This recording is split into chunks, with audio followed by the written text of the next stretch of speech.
पैसे मिळवण्याचा धंदा करावा आणि काही जमला नाही तर मटका बिटींचा धंदा करावा। मी त्याच्या पाठीमागे काढ, फक्त बलात्कार करू नको, दरोडे घालू नको, दारू विक ना, मी तुझ्या दारूच्या पाठीमागे राहतो। कोण पोलीस येतो झाटलिंग बघतो मी।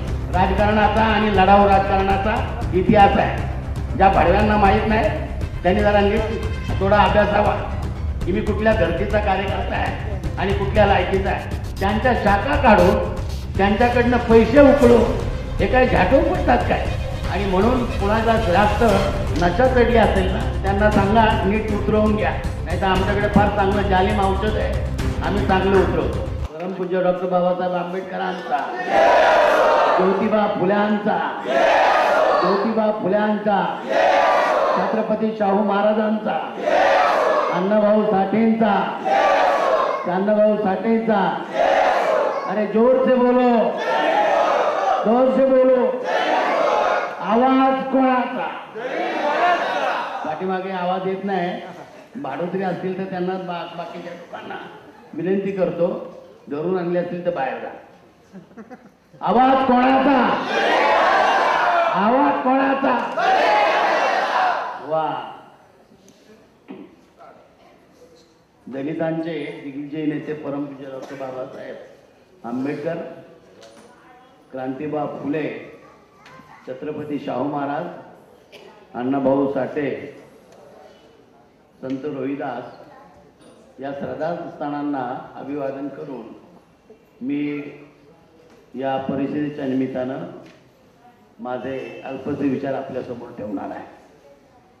व्यासपीठावर संघटनेची सर्व पदाधिकारी मंडळी आहे। खरं तर ही आजची परिषद मोठ्या घाई गडबडीत घेतली आणि गेली एक 5-6 महिने दलित बांधरच्या पुनर्रचनेसाठी, पुनर्बांधणीसाठी सुरुवात आपण केली। त्या घाईगर्दीमध्ये इकडली जी कमिटी तयार केली ती कमिटी काही उद्देश ठेवून केली, परंतु आता एक लक्षात आलं की ते सर्व मंडळी काहीतरी मतलबासाठी त्यांनी पदं घेतलेली आहेत। या परिषदेत मी जाहीर करतो ती सर्व पदं मी बाद केलेली आहेत, सर्वांची पदं बाद केलेली आहेत। यापुढे जो काम करेल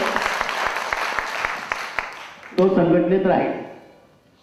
दुसरी सर्वात महत्त्वाची गोष्ट, दलित प्रांत संघटना जी 38 वर्ष चाललेली आहे, आम्हा कोणाला आमदार होण्यासाठी, खासदार होण्यासाठी, नगरसेवक होण्यासाठी, मंत्री होण्यासाठी ही संघटना अजिबात चाललेली नाही।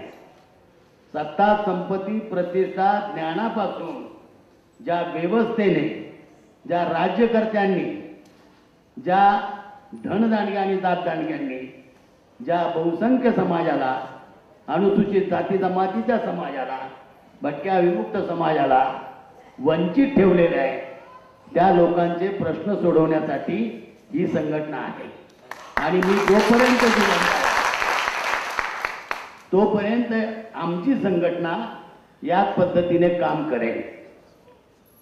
मी पाहतो रिपब्लिकन ऐक्य सुरू झालं तर आपले जे धंदेवाईक पूर्वीचे जे दलित बांधरचे कार्यकर्ते आहेत त्यांच्या पोटावर पाय पडला होता, पोटावर पाय आला। आता जगायचं कसं?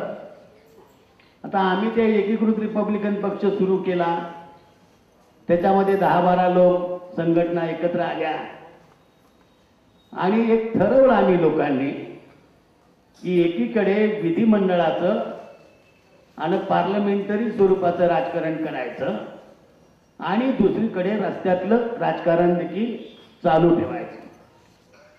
आता त्या एकीकृत रिपब्लिकन पक्षामध्ये या दृष्टीनं विचार विनिमय चालू आहे। येत्या 2 तारखेला लोणावळ्यामध्ये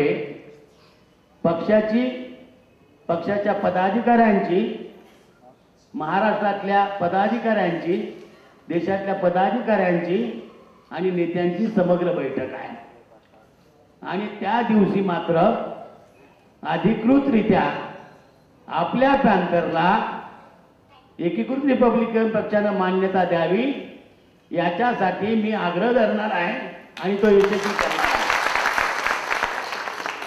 त्याच्यामुळे आयत्या बेळावर आलेले नागोबा जे आहेत घुसलेले आणि आयत्या पिठावर रेगोटा काढणाऱ्या, मी त्यांना अजूनही विनंती करतो की कार्यकर्त्याचा वसा जर घेतलाय आणि तो स्वीकारलेला आहे, हा वसा म्हणजे काँग्रेसचे कार्यकर्ते होणे, भाजपचे कार्यकर्ते होणे, एका पक्षाचे कार्यकर्ते होणे, बाकीचे जे धंदेवाईक रिपब्लिकन पक्ष आहेत त्यांचे कार्यकर्ते होणे असा हा नाही.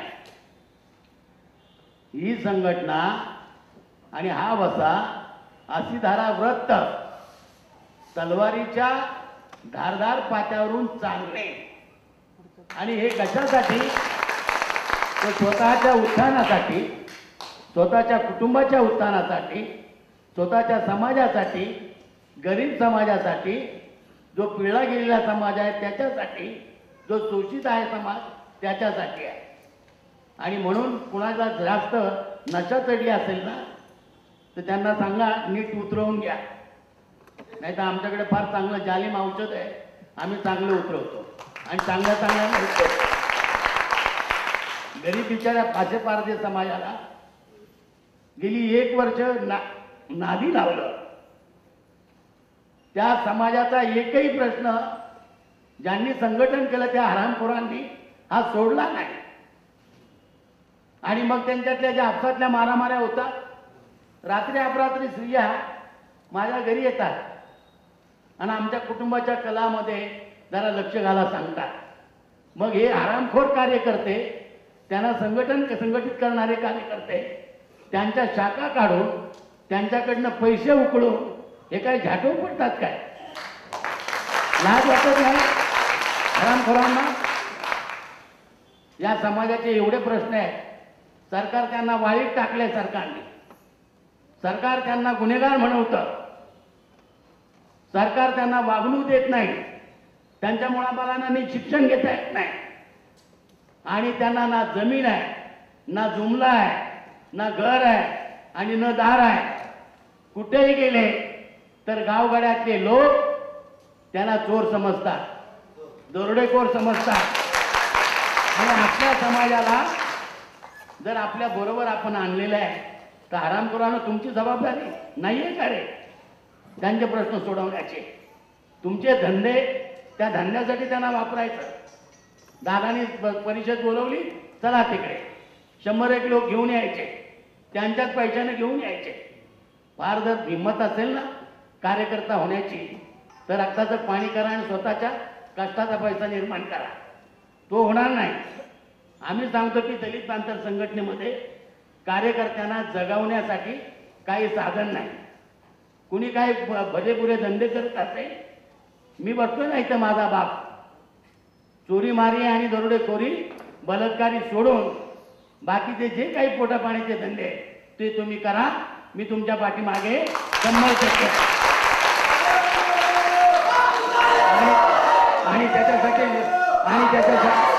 आणि त्याच्यासाठी तुरुंगात जरी जायची वेळ आली तर या व्हीलचेअरवर बसून मी तुरुंगात जायला तयार आहे. आणि खोटं बिटं बोलत नाही मी. माझा 40 वर्षाचा राजकारणाचा आणि लढाऊ राजकारणाचा इतिहास आहे. ज्या भडव्यांना माहीत नाही त्यांनी जरा नीट थोडा अभ्यास हवा की मी कुठल्या धर्तीचा कार्यकर्ता आहे आणि कुठल्या लायकीचा आहे. मी भल्याभल्यांना आगाऊपणा करायला लागला तर फाट्यावर मारतो, कारण माझा काही स्वार्थ नाही. मला ना मंत्री व्हायचंय ना काही व्हायचंय. तुम्हाला मी सांगतो यापुढे दलित पॅंथरचा जो कार्यकर्ता असेल तो भोसडीचा जर नीट काम करत नसेल तर त्याच्याबरोबर राहू नका आणि तुम्ही कामाला लागा. तुमचे कुठलेही प्रश्न माझ्याबरोबर या, मी घेऊन जाईल. गेली 2 वर्ष त्यांची नको त्यांची तोंड पाहायला लागली मला. दादा मला इकडे अमुक ऍडमिशनचं काम करून द्या. मलाही पैसे दिले थोडेफार, पण ते कार्यक्रमासाठी दिले. मग ते काम करा, ते काम करा. हे जे पैसे गोळा करून माज आलाय ना तो माज मी क्षणार्धात उतरवेल. आणि या स्टेजवरून सांगतो आणि माझं काही झाट उकडायचं असेल तर उकडून टाक. आता मी रागानं बोलतो, पोटतिडकीनं बोलतो, याच्या पाठीमागे आपला रस्ता चुकतोय. नीट काम करायचं असेल तर काम करा. मला खोगीर भरतीची गरज नाही. तुम्ही शरद पवारकडे जाऊन आहे घाला किंवा अजून कोणाकडे घाला, माझ्या बापाचं काही कमी होणार नाही. आज मी येताना पाहिलं, वस्तीमधनं आलो, ताडीवाला वस्तीमध्ये लोक फिरताय की या परिषदेला जाऊ नका म्हणून सांगणार आहे. मग त्यांना जोड्याने मारायला पाहिजे ना. ही परिषद ज्या महान कामासाठी घेतली, मला वाटतं त्याचं भान तरी ठेवायला पाहिजे. बाबासाहेबांचं नाव घ्यायचं, फुल्यांचं नाव घ्यायचं आणि फक्त स्वतःची खळगी भरायची, हा विचार जरा सोडून द्या. जरा पोटाला टिचं लावा, जरा मार खायला शिका. जातीप्रथा तोडायची असेल, जातीवाद्याविरुद्ध लढायचं असेल तर त्याच्या विरुद्ध लढताना तेवढं तुमचं मन घट्ट पाहिजे आणि त्याग करण्याची ताकद पाहिजे. त्याग काही झाट करणार नाही आणि हे असल्या काड्या घालत बसणार आणि होणारं चांगलं काम आहे त्याला खो घालणार. खो घातल्याने काही एका जत्रेने देव म्हातारा होत नाही, अजिबात होत नाही. मी 40 वर्ष पाहत आलोय चढ उतार. कुणी मला आव्हान देत असेल ना, त्याला मी इथून आव्हान देतो की हो ये तू बेटा, तुझ्याकडे पण मी बघतो, आता सोडत नाही. मित्रांनो, माझ्या रागाचं तुम्ही वाईट वाटून घेऊ नका. फार वाईट स्थिती आपल्या लोकांची आहे. स्वातंत्र्याला 62 वर्ष झाली. खेड्यापाड्यामध्ये लोक, आपली लोक घाम गाळून रक्ताचं पाणी करून जगण्याची त्यांची इच्छा आहे, पण व्यवस्था, सरकार त्याला जगू देत नाही. महाराष्ट्र सरकारच्या हजारो योजना आहेत, परंतु त्या योजनांचा लाभ आपल्याला नाही. आपल्यामधले जे छोटे मोठे शेतकरी आहेत, ते शेतकरी त्यांच्या शेताला बी बियाणे मिळत नाही, त्यांच्या शेताला अवजारं मिळत नाही, त्यांच्या शेताला खतं मिळत नाही आणि उभं जर पीक त्यांनी कष्ट करून उभं केलं तर अख्खं पीकच्या पीक जाळून टाकतात. मला वाटतं याच्या विरुद्ध लढायला पाहिजे. कितीतरी मारामाऱ्या सुरू आहेत. आज कुठे तर अमुक अमुक दलित माणसांचा अमुक अमुक बलात्कार केला आणि त्या बाईची हत्या करून टाकली. आज कुठे काय तर त्या फासे पडद्याला चोर म्हणून पकडलं आणि त्याला दगडाने ठेचून मारला. आणि आम्ही मुंबईमध्ये, पुण्यामध्ये राहून स्वतःच्या गाड्या उडवून जे धंदे करतो त्यांच्या नावावर मला वाटतं त्यांनी काय त्यांचं भलं होणार नाही. मी तुम्हाला नम्रपणे सांगतो, यापुढे सर्व आपण कामाला लागूया. त्या चॉकलेट पॉवरला इथं बोलावलं, त्याच्या बायकोला इथं बोलावलं की दोघं उभयता काहीतरी चांगलं काम करतील. परंतु मूर्ख आणि नालायक माणसाच्या नादी लागल्यामुळं ते काही त्यांच्या समाजाचं भलं करतील असं मला वाटत नाही. मी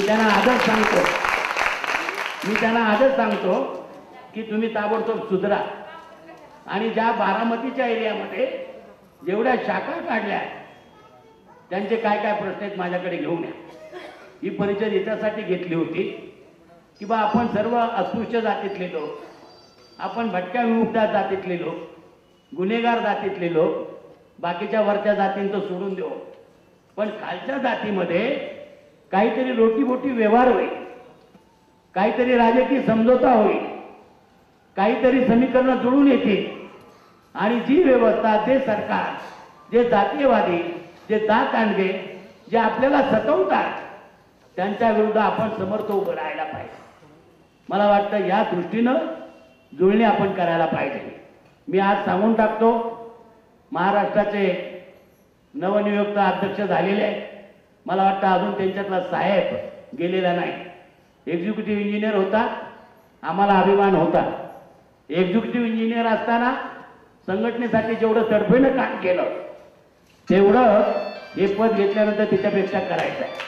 तुम्हाला सांगितलेलं नाही की तुमच्या बंगल्यावर तुळशीपत्र ठेवा, पण आज तुमच्या उपस्थितीमध्ये आज पहिला हा सर्व कार्यक्रम आहे. लोकांनी हाणून पाडण्यासाठी जिद्द केली. तुम्ही गप्प कसे बसला? गेले असते 1500 रुपये.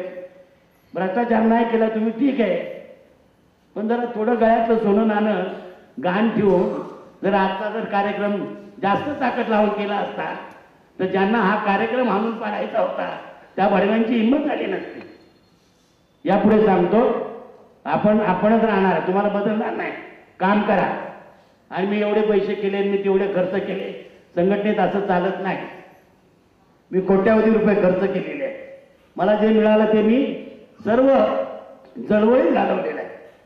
एक वेळ अशी येते की मला औषधाला पैसे नसतात आणि मग एखादा तो काळा यशवंत त्या साल्याला सांगावं लागतं भाडव्याला की जरा औषध पाठवून दे, आणि मग तो सांगतो की कुठून पाठवून देऊ, धंदे मात्र चालू आहे. तर हे जरा असं काही करू नका. तुम्हाला जी जबाबदारी दिली ती तुम्ही करा. आणि हा पक्या इथे जो आहे, पक्याला मी आज सांगून टाकतो, जर आता नीट काम केलं नाही ना तर गांडीवर लाथ मारून हाकून दे. आणि हे स्पष्ट शब्द आहे. काय आहे तुझं? एवढी वर्ष संघटनेत राहायला, त्या दाढीवाल्यावर रोडमध्ये कुत्रं दिलं ना, मागे नाही. 10 लोक तिकडे जातात आणि 8 लोकांना तिकडनं फसवतात, येऊ नको म्हणतात. मी सर्वांना विनंती करतो की या हॉलमध्ये ऑगस्टमध्ये सामाजिक एकजूट परिषद मोठ्या ताकदीने आपण घेणार आहोत आणि कोणाची माय झालेली आहे त्या परिषदेला हाणून पाडण्याची, त्याच्या मायला मी पण बघतो. मला वाटतं तुम्ही कामाला लागा. 9 जुलैला आपला दलित बांधवांचा 38वा वर्धापन दिन आहे. केंद्रातले मंत्री बोलावलेले आहेत. ज्यांचं चुकलं असेल त्याला मी माफ करणारा कोण आहे, पण त्यांनी स्वतःचं आत्मपरीक्षण करावं की आज आपला समाज कुठे आहे. पिकावरनं पाखरं हाकावी तसं खेड्यापाड्यातनं लोकांना हरकतलेलं आहे. आणि आमचा सर्व समाज शहरामध्ये त्या झोपडपट्ट्यामध्ये इकडे तिकडे जगण्यासाठी संघर्ष करतो आहे. एवढी जर लाज आम्हाला नसेल आमच्या समाजासाठी काही करण्याची, तर मला वाटतं मग त्यांनी या धंद्यात पडू नये. त्यांनी काहीतरी दुसरा धंदा करावा, पैसे मिळवण्याचा धंदा करावा, आणि काही जमलं नाही तर मटका बिटींचा धंदा करावा. मी त्याच्या पाठीमागे काढ. फक्त बलात्कार करू नको, दरोडे घालू नको, दारू विक ना, मी तुझ्या दारूच्या पाठीमागे राहतो. कोण पोलीस येतो झाटलिंग बघतो मी. आपण इथे आलात, माझं हे रागाचं भाषण ऐकलं, याच्यापासून काहीतरी घ्या आणि ऑगस्ट महिन्याच्या तयारीसाठी आणि 9 जुलैच्या कार्यक्रमासाठी आपण तयारीला लागा. मी काही बोललो असेल चुकीचं तर मला माफ करा असं म्हणत नाही मी. तुम्हाला फार राग आला असेल तर माझ्या तोंडात येऊन मारा, पण मी जर खरं बोलत असेल ना तर जे कोणी अशी नीच आहेत संघटनेमध्ये त्यांना त्यांची जागा दाखवा. जय भीम, जय महाराष्ट्र, जय भारत.